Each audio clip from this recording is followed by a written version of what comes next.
इस वीडियो के टॉपिक पे जाने के पहले मैं एक इंसिडेंट नरेट करता हूँ। कल की बात है। कल मैं अराउंड 7 बजे एक काम से सुबह के अराउंड गाड़ी से आ रहा था। तो हमारे घर के बाजू में एक ट्रैफिक सिग्नल है, ठीक है। तो वहाँ पे क्या हुआ, अचानक से बहुत जाम लग गया, क्योंकि अचानक से पता नहीं सुबह सुबह लोग ट्रक छोड़ देते हैं, तो ट्रक बहुत सारी आ गई, तो अचानक से बहुत जाम लग गया। तो एक गाड़ी ऐसे खड़ी थी, वो अंदर के ड्राइवर को लगा कि चलो यार साइड से निकल, उसको लेफ़्ट जाना था, तो उसने थोड़ा सा कट मारा और उसको लगा लेफ़्ट चले जाते हैं।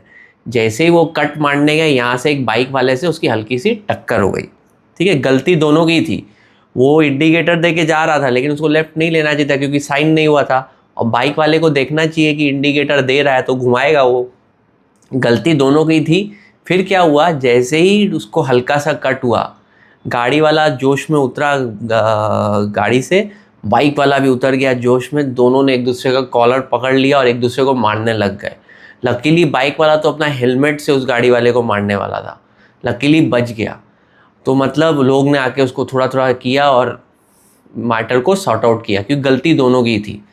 तो ये क्या दिखाता है कि आजकल लोगों में, मतलब रास्ते में चल रहे हैं नॉर्मल, गाड़ी अच्छी गाड़ी थी उसकी, मतलब अच्छे घर का होगा, और बाइक वाले की भी बाइक अराउंड 1,80,90,000 वाली बाइक थी। इसका मतलब दोनों अच्छा खासा जॉब कर रहे हैं या इनकम कर रहे हैं, ऐसा नहीं कि बहुत हालत ख़राब है, लेकिन इतने फ्रस्ट्रेटेड है, इतने स्ट्रेस्ड है। और ये एक ऐसा इंसिडेंट नहीं है।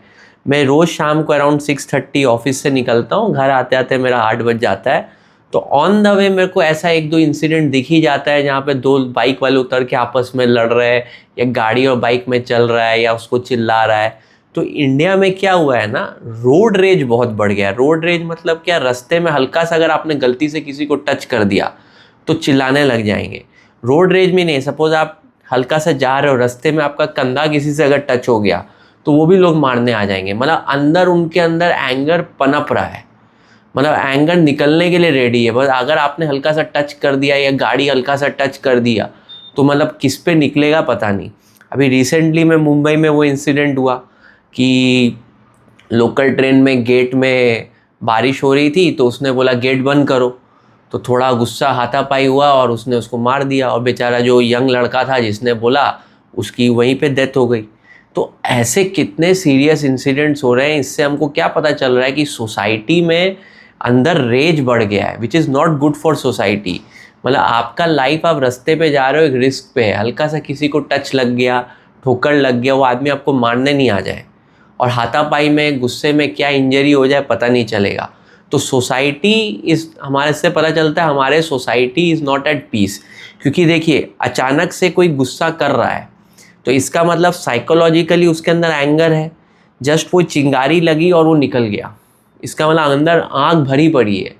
तो मतलब ऐसे लोगों के अंदर आग भरी पड़ी है। ऊपर से गवर्नमेंट बोलता है अमृत काल आ रहा है, ये आ रहा है, देश आगे जा रहा है, जीडीपी हम $1 ट्रिलियन हो गए, ये हो गए, लेकिन लोगों में ये फ्रस्ट्रेशन क्यों हो रहा है।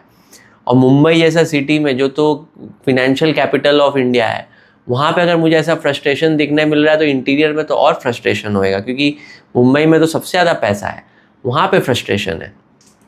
तो चलिए एक एक करके पॉइंट समझते हैं जो मेरे हिसाब से लगता है कि ये जो आक्रोश हो रहा है ये क्यों हो रहा है, और अगर इसको हमने सीरियसली नहीं लिया तो हमको ये ऐसे इंसिडेंट्स रोज़ होते दिखेंगे। ये जो अभी लोकल ट्रेन में हुआ या जिधर भी हुआ, मतलब आप बच के चलिए, आपके संग भी हो सकता है, क्योंकि लोगों में एंगर है। इसके किसी को भी जाके छेड़िए मत, किसी को भी कोई ज्ञान मत दीजिए। जो जो कर रहा है उसको करने दीजिए, उसको मरना है उसको मरने दीजिए, क्योंकि माहौल एनवायरनमेंट का सही नहीं है। फॉर योर सेफ्टी आप किसी को जाके उंगली मत करिए, ठीक है। तो चलिए पहला पॉइंट हम समझते हैं कि क्यों ऐसा सोसाइटी में, मैंने हमारी इंडिया में ऐसा हो रखा है कि लोगों के अंदर आक्रोश है। सबसे पहला जो स्ट्रेस का रीज़न है ना, कि यूथ का लाइफ का कोई डायरेक्शन नहीं नज़र आ रहा और उनकी इनकम नहीं बढ़ रही, ठीक है। तो इसमें मैं क्या कहना चाहता हूँ, इंडिया में क्या यूथ पॉपुलेशन बहुत ज़्यादा है, ठीक है, और सिंस पॉपुलेशन ज़्यादा है इंडिया में उतनी अपॉर्चुनिटीज़ नहीं है। अब पहले 22-23 साल स्कूल में हमको ट्रेडिशनल एजुकेशन पढ़ाया जाता है, उसमें हमको कोई स्किल्स दिया नहीं जाता। तो एक लड़का जब 22-23 साल में निकलता है वो अनस्किल्ड है बेसिकली। अब उसको तो मैंने जीरो से शुरू करना पड़ेगा, उसको हमने कमाने लायक हुनर दिया ही नहीं। तो 23 साल में वो आ रहा है, और प्लस इतने लोग हैं, इतना कंपटीशन है। इंडिया में क्या है, अगर आपको अच्छी जॉब पकड़नी है, आपको अच्छी कॉलेज की डिग्री चाहिए, एंट्रेंस एग्जामिनेशन आपको क्रैक करना है, ये करना है, वो करना है, मतलब इंडिया में क्या कंपटीशन बहुत ज़्यादा है, क्योंकि 150 करोड़ पब्लिक है। उनसे अगर आपको compete करना है तो आपको डिग्री अच्छे कॉलेज की चाहिए। तो लोग मैंने लगे पड़े हैं अभी। और सरकारी नौकरी में भी आप देखो कितना कंपटीशन है, मतलब फाइट चल रहा है। अभी रिसेंटली मैं देख रहा था कोई एक जगह पे कि मैंने गवर्नमेंट एग्ज़ाम थी, वहाँ पे इतने यूथ आ गया और आपस में स्टैम्पेड जैसा हो गया। मेरे को लगा कि अभी भी, और ये गवर्नमेंट एग्ज़ाम 30,000 रुपये, 15,000, 15-20,000 रुपये महीने के लिए थी आई थिंक। उसमें इतना यूथ आ गया और हल्का सा कुछ हुआ और स्टैम्पेड हो गया वहाँ पे, मतलब पुलिस को आना पड़ा निकालने के लिए। इससे पता चल रहा है हमारे सोसाइटी में क्या इतना मैसिव यूथ आ रहा है, और इस यूथ को हम काम नहीं दे पा रहे। इतनी अपॉर्चुनिटी इंडिया में है नहीं, और जिनको काम मिल भी रहा है उनको हाई पेइंग काम नहीं मिल रहा। कॉस्ट ऑफ लिविंग बढ़ते जा रहा है, इन्फ्लेशन इतना बढ़ रहा है कि सैलरी में से आप टैक्स काट ले रहे हो, ये काट ले रहे हो, लोगों को कुछ बच ही नहीं रहा। तो नेट क्या, लोगों का लाइफस्टाइल इंक्रीज नहीं हो रहा, लोगों का पर्सनल ग्रोथ नहीं हो रहा। लोग लगे पड़े हैं, रोज जा रहे हैं, आ रहे हैं, जा रहे हैं, आ रहे हैं। तो लोगों का क्या हो रहा है, लोगों को लग रहा है यार मैं घिसे जा रहा हूँ और मेरा लाइफ में कोई ग्रोथ नहीं आ रहा। तो अंदर लोगों के अंदर फ्रस्ट्रेशन है। और इंडिया में अगर हमने इस यूथ को प्रॉपरली, ह्यूमन कैपिटल को अगर सही से इन्वेस्ट नहीं किया, सही से ग्रूम नहीं किया, तो ये आक्रोश कहीं भी निकल सकता है। क्योंकि आप अपने से ही सोचिए ना, आप एक यंग लड़के हो, आप एकदम एनर्जेटिक हो, आपके अंदर गवर्नमेंट को बचपन से स्किल डालना चाहिए था ताकि आप ग्रो करके अच्छा प्रोडक्टिव हो पाओ, पर आपको सड़ा हुआ आउटडेटेड एजुकेशन दिया, इंजीनियरिंग में भी कुछ सिखाया नहीं। और अगर आपने अच्छे कॉलेज से पास आउट नहीं किया तो ऑलरेडी आप पीछे हो गए। एक 24 साल का लड़का अगर उसने इंजीनियरिंग अच्छे कॉलेज से नहीं की या फिर MBA अच्छे कॉलेज से नहीं किया, तो वो ऑलरेडी एक ऐसे लड़के जो इसने किया है उससे बहुत पीछे है, उसको ऑलरेडी और मेहनत करनी पड़ेगी। तो डिग्री के वजह से भी इंडिया में बहुत एक डिस्क्रिमिनेशन चलता है। एक टैलेंटेड लड़का लेकिन डिग्री नहीं है, लेकिन उसको अपॉर्चुनिटी नहीं मिल रही, तो ऐसे टैलेंटेड लड़कों के अंदर भी फ्रस्ट्रेशन हो रहा है। तो सोसाइटी में क्या हुआ है, ओवरऑल लेवल पे हमारे यहाँ यूथ के लिए उतनी अपॉर्चुनिटी नहीं है। बहुत सारे स्किल्ड लोग भी बेरोजगार हैं, तो उनके अंदर आक्रोश हो रहा है क्योंकि वो अपना लाइफस्टाइल अपग्रेड नहीं कर पा रहे। ठीक है, ये मेरा फर्स्ट पॉइंट हो गया। सेकेंड पॉइंट क्या हो गया कि इंडिया में एक टॉक्सिक वर्क कल्चर है। मैं आपको बताता हूँ कैसे। सपोज़ आप मुंबई का एग्जांपल ले लो। मुंबई में आदमी सुबह 7:30 निकलता है, ठीक है, 7, 7:30 निकलता है, ऑफिस में पहुंच जाता है 9:30 तक। वहाँ पे ऑफिस वाले उसको चूसते हैं 6 बजे तक। वो निकलता है, फिर ट्रेन से धक्का खाते खाते 8 बजे आता है। 8 बजे जैसे ही बैठता है उसको बॉस का फ़ोन आ जाता है, अरे तुमने ये नहीं किया, ये भी दे दो। ठीक है, रात को बेचारा 10-11 तक करते रहता है। तो क्या हो रहा है, उसका पूरा लाइफ 7 बजे से लेकर रात 11 बजे तक ऑफिस जाने में, आने में, ऑफिस का काम करने में निकल जा रहा है। तो वो एक मंडे टू फ्राइडे, और कहीं कहीं जगह सैटरडे भी वर्किंग है, मंडे टू सैटरडे किए जा रहा है, किए जा रहा है, किए जा रहा है। तो क्या हो रहा है, उसको अपने पर्सनल टाइम नहीं मिल रहा, पर्सनल टाइम नहीं मिल रहा। और उसका मतलब आप एक चीज़ सोचो ना, आपका अगर जीवन जेल जैसा नहीं हो गया कि आप जा रहे हो, आ रहे हो, जा रहे हो, आ रहे हो, आपको पर्सनल टाइम नहीं मिल रहा, आपको कहीं जाना है तो परमिशन लेना पड़ रहा है, आप ट्रेन में धक्का खा रहे हो, ऑफिस पहुंचना भी एक जंग हो गया है। तो ऐसे लोगों का क्या होगा, फ्रस्ट्रेशन होगा नहीं। ऐसा घटिया एनवायरनमेंट, वर्क कल्चर और फैसिलिटी है कि लोग शांति से काम भी नहीं कर पा रहे। और प्लस इतनी मेहनत के बाद आप उनको इंक्रीमेंट दे रहे हो 6-7%, और अब महंगाई बढ़ रही है 10%। तो बेचारे उनको लग रहा है यार इतनी कुत्ते जैसी हम साल भर मेहनत कर रहे हैं और हमको साला इंक्रीमेंट मिल रहा है 6-7%। इसीलिए आप देखा करो, इंक्रीमेंट साइकिल जैसे ही होता है ना, इंस्टाग्राम पे ऐसे रील्स आने लगते हैं जहाँ पे मैनेजर को गाली दे रहे हैं, ये दे रहे हैं, वो दे रहे हैं। क्यों हो रहा है ऐसा? क्योंकि ये फ्रस्ट्रेशन है उनके अंदर, और यही फ्रस्ट्रेशन रास्ते पे निकल रहा है क्योंकि वो पूरा रात दिन मेहनत कर रहे हैं। मैनेजर भी क्या करे, उसके पास भी बजट लिमिटेड है, वो आपको थोड़ी 50% बढ़ा के दे देगा। वही किटी है, उसी किटी में हज़ारों लोग फाइट कर रहे हैं। आप कोई एक्स्ट्राऑर्डिनरी काम तो कर नहीं रहे, आपका काम भी बाकी लोगों जैसा ही है। तो क्या हो रहा है, आपकी सैलरी बढ़ नहीं रही, रात दिन आप खटे जा रहे हो, आपका हेल्थ ख़राब हो रहा है, आपका डाइट ठीक नहीं है, तो अंदर आपके अंदर आपका सोचो बॉडी के अंदर फ्रस्ट्रेशन पनप रहा है। तो यही फ्रस्ट्रेशन रास्ते पे दिखता है। यही एक यंग लड़का जब बाइक में जा रहा होता है, अंदर फ्रस्ट्रेटेड, कोई गाड़ी आके ठोक देता, उतर के हेलमेट मारने लग जाता है। यही फ्रस्ट्रेशन है, क्योंकि वो रोज ऑफिस जा रहा है, उसको ऑफिस जाने में ही कंटाल आ रहा है। बोला यार फिर उधर जा रहा हूँ, सुबह से जाके क्या होएगा, मतलब कुछ पैसा तो बढ़ नहीं रहा। और ऐसे लोग आप देखोगे, मैं अपने ऑफिसेज में भी देखता हूँ, लंच के दौरान या किसी दौरान ऐसे लोग जब बैठे रहते हैं, भर भर के मैनेजर को गाली देते हैं, भर भर के फ्रस्ट्रेशन वेंट करते हैं। सारा मैनेजर मेरे को देता नहीं है, ये देता नहीं, कलीग को दे दिया, मुझे नहीं दिया। अंदर मतलब पनप रहा है, जितना नेगेटिविटी अंदर है, इससे पूरा जो खाने के टेबल पे निकल रहा है और रास्ते में ये सब आक्रोश में निकल रहा है। तो ये एक मेरा सेकंड पॉइंट है कि इंडिया में टॉक्सिक वर्क कल्चर है, जो आपको चूस रहा है और आपको प्रॉपर पैसा नहीं दे रहा। ठीक है, तीसरा मेरा पॉइंट है सोशल कंपैरिजन। अब क्या हो रहा है कि एक ऐसा सोचिए, एक लड़का 27-28 साल का रगड़ के ऑफिस जा रहा है, मैंने पहुंच रहा है, बॉस की गाली खा रहा है, ये खा रहा है।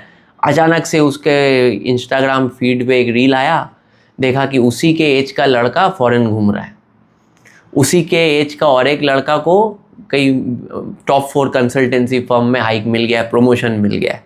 उसको लग रहा है यार मैं तो पीछे रह गया। तो क्या हो रहा है, बिकॉज ऑफ सोशल मीडिया आपका कंटिन्यूसली किसी ना किसी से आपका कंपैरिजन ब्रेन में चल रहा है। हमेशा आप अनहैप्पी हो, क्योंकि आप रास्ते पे जा रहे हो, यही सोच रहे हो यार काश मैंने इस वक्त ये कंपनी छोड़ दी होती, काश मैंने ये कर लिया होता, तो काश मेरा ये हो। तो काश बहुत चल रहा होता है, क्योंकि आप अपने दोस्तों को देखते हो कि यार उसने इतनी अच्छी गाड़ी ले ली, उसने इतना अच्छा घर ले लिया, मैं अभी भी वहीं अटका पड़ा हूँ। तो कोई ना कोई आपसे आगे रहेगा ही रहेगा। तो क्या हो रहा है, आपके माइंड में कंटिन्यूसली एक कंपैरिजन चल रहा है कि आप पीछे रह जा रहे हो। और जब आपको ऐसा लग रहा है आपके अंदर डिप्रेशन है, और वही इज़ लीडिंग टू फ्रस्ट्रेशन। क्योंकि ऑफिसेज में भी आप देखोगे ना, आप लंच पे बैठोगे ना, 80% ये सोशल कंपैरिजन ही चलता है। यार ये जानते हो मेरा दोस्त यहाँ था, उस कंपनी से उस कंपनी चला गया, आज देखो कहाँ वाइस प्रेसिडेंट बन गया, मैं अभी भी मैनेजर लेवल पे ही बैठा हूँ, क्योंकि उसके इंस्टाग्राम फीड पे, फेसबुक फीड पे वो आ रहा है। तो ये सोशल कंपैरिजन के वजह से भी आपके अंदर एक डिप्रेशन आ रहा है, और वो depression is leading to lot of anger, और ये जो रोड रेजेस बढ़ रहे हैं इसके वजह से भी बढ़ रहे हैं। ये मेरा तीसरा पॉइंट है। चौथा पॉइंट क्या है, इंडिया में सोशल रिस्पॉन्सिबिलिटीज़ बहुत ज़्यादा है, और आजकल इन खर्चे इतना बढ़ गए हैं कि एक प्रोवाइडर वाला कॉन्सेप्ट चलेगा नहीं। मैं आपको एग्जांपल से बताता हूँ। सपोज़ एक लड़का जिसको हमने रोल दिया हुआ था प्रोवाइडर का, हमारे पापा प्रोवाइडर थे, तो पहले क्या घर के खर्चे कम थे, पापा ने 30-40 हज़ार रुपया कमा लिया, घर हम लोग खुशी से काटते थे, क्योंकि कंजम्पशन कम था, एक्सपेंसेस कम था, लाइफस्टाइल एक बेयर मिनिमम पे था, और मस्त मस्त हमने अब बड़े हुए। अब क्या हो गया, जो अभी का जो 27-28 का जो नया नया फादर बना है, ठीक है, अब इनकम तो उतनी बड़ी नहीं लास्ट 20 ईयर्स में, ठीक है। आज से 15 साल पहले भी इन्फोसिस की जो सैलरी थी अभी भी उतनी सैलरी है।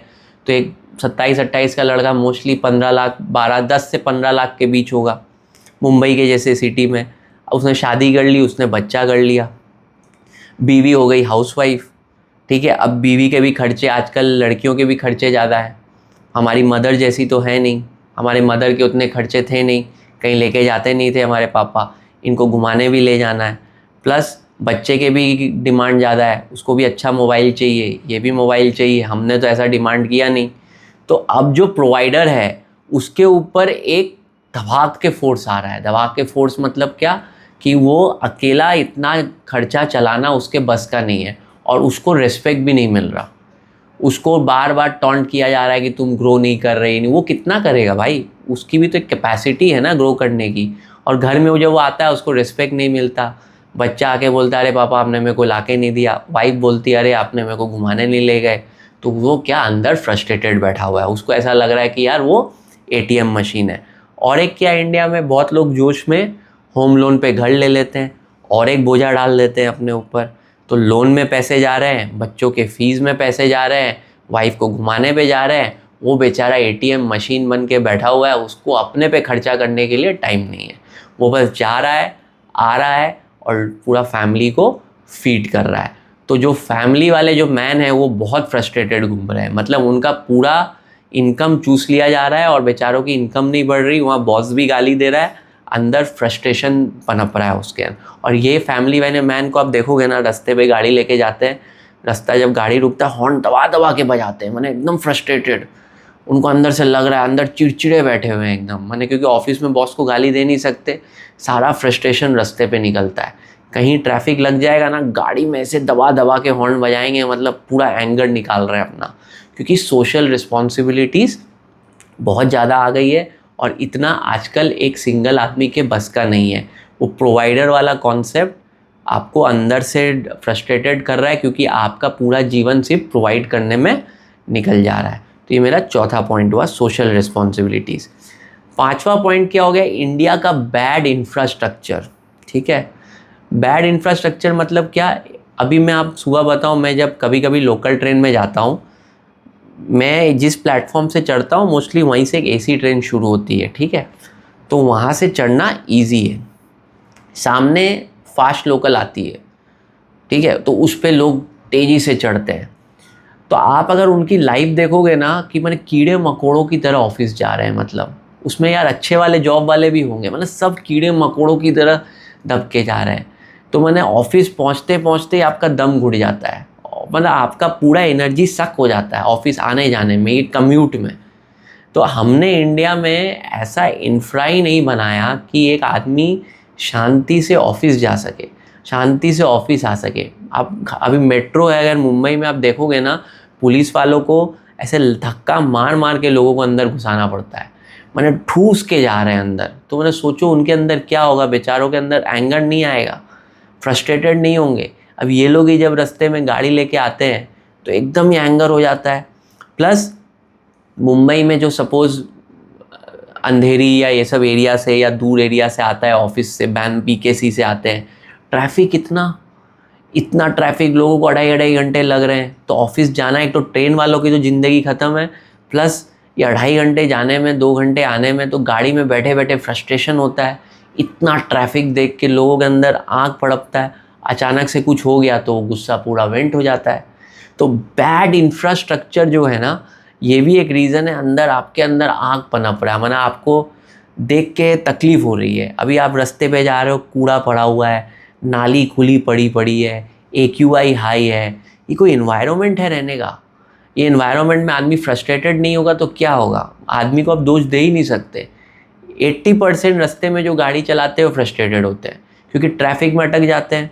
ट्रैफिक चलाते चलाते कहीं नाली दिख रहा है, कहीं कूड़ा दिख रहा है, कहीं पे कुछ पुलिस वाला, कहीं पे कोई, अरे मतलब ऐसा एनवायरनमेंट में आदमी एकदम पैथेटिक है, वो फ्रस्ट्रेटेड ही होगा। तो मेरा ये नेक्स्ट पॉइंट था कि बैड इंफ्रास्ट्रक्चर मतलब लोगों को एकदम फ्रस्ट्रेटेड कर दिया है, लोग मतलब शांति से ऑफिस जा नहीं पा रहे और आ नहीं पा रहे। ठीक है, ये मेरा 5th पॉइंट है। 6th पॉइंट क्या है, ओवर पॉपुलेशन। अभी जैसे आप रास्ते पे जा रहे हो, ठीक है, हमारा ब्रेन का भी एक कैपेसिटी है डेटा लेने का। जब आप रास्ते पे जा रहे हो, अब आजू बाजू इतनी गाड़ी, ठीक है, इतना पब्लिक देख रहे हो, आपका ब्रेन क्या ओवर स्टिम्युलेटेड हो जा रहा है।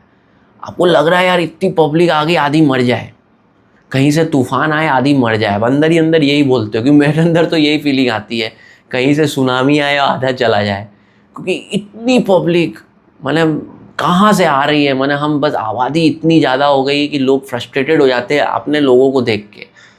मैंने आप अगर एक ब्रिज से उतर रहे हो और देख रहे हो आगे इतनी गाड़ियाँ हैं, मतलब आपको देख के डर लगने लगता है मैं घर कैसे पहुँचूँगा, क्योंकि आपका ब्रेन इतना डेटा देख के ओवर स्टिम्युलेटेड हो जाता है।